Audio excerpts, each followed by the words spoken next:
ഇടുക്കി കട്ടപ്പനയിലാണ് ആ ദാരുണമായ സംഭവം ഉണ്ടായത്. ഇന്നലെയൊക്കെ എല്ലാവരും ശ്രദ്ധിച്ചൊരു വാർത്ത കൂടിയായിരിക്കും. കട്ടപ്പനയിൽ ഹോട്ടലിന്റെ മാലിന്യ ടാങ്ക് വൃത്തിയാക്കാൻ മാൻഹോളിൽ ഇറങ്ങിയ 3 തൊഴിലാളികൾ മരിച്ച വാർത്തയാണ്. അതുമായി ബന്ധപ്പെട്ടുള്ള വിവരങ്ങളാണ്. തമിഴ്നാട് കമ്പം ഗൂഡല്ലൂർ സ്വദേശികളായ തൊഴിലാളികളാണ് മരിച്ചത്. ചൊവ്വാഴ്ച രാത്രി 10 മണിയോടെയായിരുന്നു ദാരുണമായ അപകടമുണ്ടായത്. ആഷിഖ് മുഹമ്മദ് അതിന്റെ വിവരങ്ങൾ പങ്കുവയ്ക്കും. ആഷിഖ്, വളരെ ദാരുണമായ ഒരു അപകടമാണ്. സൈഫ്, എപ്പോഴും ആ ഒരു നൌഷാദിന്റെ വാർത്തയാണ് അല്ലെ ഇത്തരം കാര്യങ്ങൾ കാണുമ്പോൾ നമ്മൾ ഓർക്കാറുള്ളത്. അപ്പോൾ ഇന്നലെ ഉണ്ടായ ഒരു വളരെ ദാരുണമായ സംഭവം, ആദ്യം അപകടത്തിൽ പെട്ടയാളെ രക്ഷിക്കാൻ ഇറങ്ങിയപ്പോഴാണ് മറ്റു 2 പേർക്കും കൂടെ ഈ ഒരു അപകടം ഉണ്ടായതെന്നുള്ള വാർത്ത കൂടിയാണ്. അപ്പോൾ എന്താണ് അതിന്റെ വിശദാംശങ്ങൾ? നിലവിൽ എന്താണ് അവസ്ഥ ആഷിഖ്? തീർച്ചയായും വളരെ ദാരുണമായ ഒരു സംഭവമായിരുന്നു ജിൽസി ഇന്നലെ കട്ടപ്പനയിൽ നടന്നത്. രാത്രി 10 മണിയോടുകൂടിയായിരുന്നു അപകടം നടന്നത്. ഞങ്ങളുള്ളത് അപകടം നടന്ന ആ സ്ഥലത്താണ്. ഇവിടെ തൊട്ടുമുമ്പിലുള്ള ഈ ഓറഞ്ച് ഹോട്ടൽ എന്ന പേരുള്ള സ്ഥാപനത്തിലെ മാൻഹോള് വൃത്തിയാക്കുന്നതിൻ്റെ ഭാഗമായി ഇറങ്ങിയ 3 പേരാണ് മരിച്ചത്. കമ്പം സ്വദേശിയായിട്ടുള്ള ജയരാമൻ, ഗൂഡല്ലൂർ സ്വദേശിയായിട്ടുള്ള സുന്ദര പാണ്ഡ്യൻ, മൈക്കിൾ എന്ന പേരുള്ള 2 തൊഴിലാളികളാണ് മരണപ്പെട്ടത്. ഇവർ ഈ 3 പേരും ഈ മേഖലയിലെല്ലാം ഇത്തരം ഡ്രെയിനേജ് ക്ലീൻ ചെയ്യുന്ന പ്രവർത്തനങ്ങളിൽ നിരന്തരമായി ഏർപ്പെട്ടുകൊണ്ടിരുന്ന ആളുകളാണ് എന്നാണ് പറയപ്പെടുന്നത്. ഏതാണ്ട് വർഷങ്ങളായി 10 വർഷത്തോളം ഈ പ്രവർത്തനത്തിൽ ഏർപ്പെട്ടിരുന്ന ആളാണ് ജയരാമൻ എന്ന് പറയുന്നത്. അതിൻ്റെ കോൺട്രാക്ട് എടുത്ത് ഇത്തരം വർക്കുകൾ ചെയ്തിരുന്ന ആളാണ്.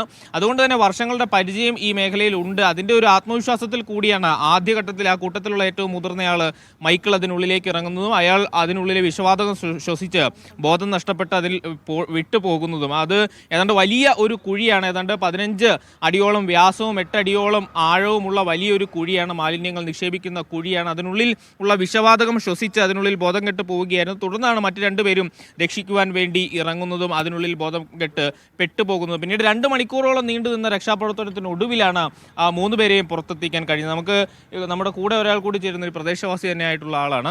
ചേട്ടാ, എന്താണ് ഇന്നലെ രാത്രി സംഭവിച്ചത്? ഒരു 10:15 മണിയോടുകൂടി അണ്ണ എന്നുള്ള വിളി കേട്ടാണ് ഞങ്ങൾ പരിസരത്തുള്ള വലിയ ശബ്ദത്തിലുള്ള വിളി.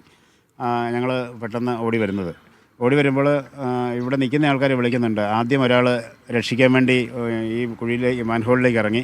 അയാളുടെ വിളി റെസ്പോൺസ് ഇല്ലാതെ വന്നപ്പോൾ അടുത്തയാൾ ഇറങ്ങി. വീണ്ടും അടുത്തയാളും കൂടെ ഇറങ്ങി. ഇത് വർഷങ്ങളായി പ്രവർത്തിക്കുന്ന ഒരു ഹോട്ടലാണിത്. ആ ഹോട്ടൽ ഇപ്പം കഴിഞ്ഞ ഒരു മാസമായിട്ട് റിനിവേഷൻ നടന്നുകൊണ്ടിരിക്കുക. അപ്പോൾ അതുകൊണ്ട് ഇത് വെള്ളത്തിൻ്റെ ഇതില്ലായിരുന്നു. ഈ ഹോട്ടലിൽ വരുന്ന മുഴുവൻ വേസ്റ്റ് വെള്ളം ഇതിൻ്റെ അകത്ത് വെച്ചിട്ട് ഇതിൻ്റെ അകത്ത് ടാങ്ക് മോട്ടറിനടിച്ച് പുറത്തേക്ക് കളയുക, അല്ലെങ്കിൽ ടാങ്കിൽ കൊണ്ടുപോകുന്ന ഒരു സാധാരണ അങ്ങനെയാണ് ചെയ്തുകൊണ്ടിരുന്നത്. റിനിവേഷൻ നടന്നുകൊണ്ടിരുന്നതുകൊണ്ട് അവർ ഒരു പക്ഷെങ്കിൽ ഒരു ആത്മവിശ്വാസം, ഈ ജോലിക്കാരെന്ന് പറഞ്ഞാൽ സ്ഥിരമായി ഇടുക്കി ജില്ലയിലെ അല്ലെങ്കിൽ തമിഴ്നാട്ടിൽ സ്ഥിരമായി ജോലി ചെയ്യുന്ന ആൾക്കാരാണ്. സെപ്റ്റിക് ടാങ്ക് അതുപോലെ തന്നെ ടാങ്കുകൾ ക്ലീൻ ചെയ്യുന്ന ജോലിക്കാരാണ് അവർ.